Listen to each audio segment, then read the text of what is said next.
My name is Chancey Smith. I am the writer, director, and executive producer of Fear. Fear is a film about a young black teen who gets shot by a white police officer. And it's just showing the mental state of all of the characters in the film leading up to the actual shooting. So it's something that, you know, it's pretty serious. It's pretty serious. Yeah, yeah. And I think timely, you know, Yeah. an important story. Yeah.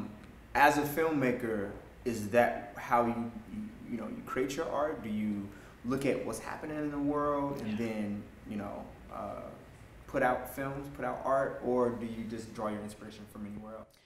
So when it comes to filmmaking, most of my inspiration comes from current events.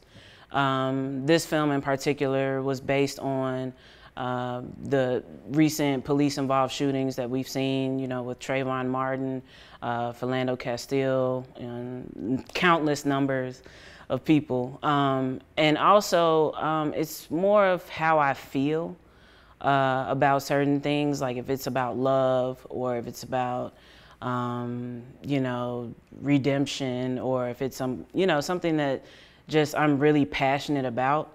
Then I might want to put that pen to the paper and make it into a bigger visual. Yeah. Now, you said that you were the writer, director, and producer for this film, executive producer. Yes. How do you balance all of that? It was kind of tough. It took a while to even do this film. It was actually like a 2-year process. So I was writing with some people that I knew, some of my friends. And we were just kind of giving feedback to each other because we all had different films. And so, you know, this film, you know, it just went through a process. It went through a process. I wanted to make sure I told it right. I wanted to make sure that it wasn't biased. And I wanted to make sure that it was impactful. So. What do you want, what are you hoping that your audience gets from the film? I'm hoping that my audience just can, that they're able to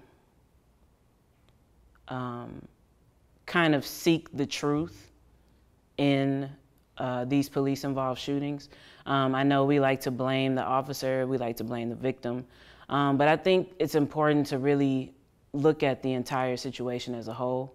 You know, looking from the viewpoint of the person who's been shot, and looking from the viewpoint of the officer as well. Because you never know what people are going through. So I think this film is very important in terms of telling that type of story. Talk to me about where you drew your original inspiration to even become a filmmaker. Like, what inspires you as an artist? What inspires me as an artist in general? I've always been a very creative child. Even when I was younger, me and my brother, we used to have like drawing competitions, and I actually beat him. He's like 10 years older than me, so you know, I would show it around to different people, and they'd be like, "Oh yeah, I like that one." So you know, that kind of boosted my ego a little bit. But also, my mom gave me a camera when I was 8 years old, so I was able to kind of create stories at a very young age, very visual stories. So I remember dressing up like Oprah, and then you know, recording that segment, and then stop the recording, and then change clothes, and then I would be the guest. So it was like I was editing and directing without me even knowing what I was doing until I actually learned it in school. So. Yeah. Is that a path that you would recommend for other young filmmakers? I mean, it's different for different people. So, you know, people get inspiration from all types of things. I think just for me, just being in a secluded space, all I had was imagination, you know? So that's where that came from. Yeah, no, that makes perfect sense. Mm-hmm. Talk to me about one of your like most memorable experiences as a filmmaker, and it could be either as a director, or writer, producer. You know, if you've ever been in front of the camera, anything that just stands out for you. I think for me, definitely doing this film was very memorable because of all the things that we went through just to get it done.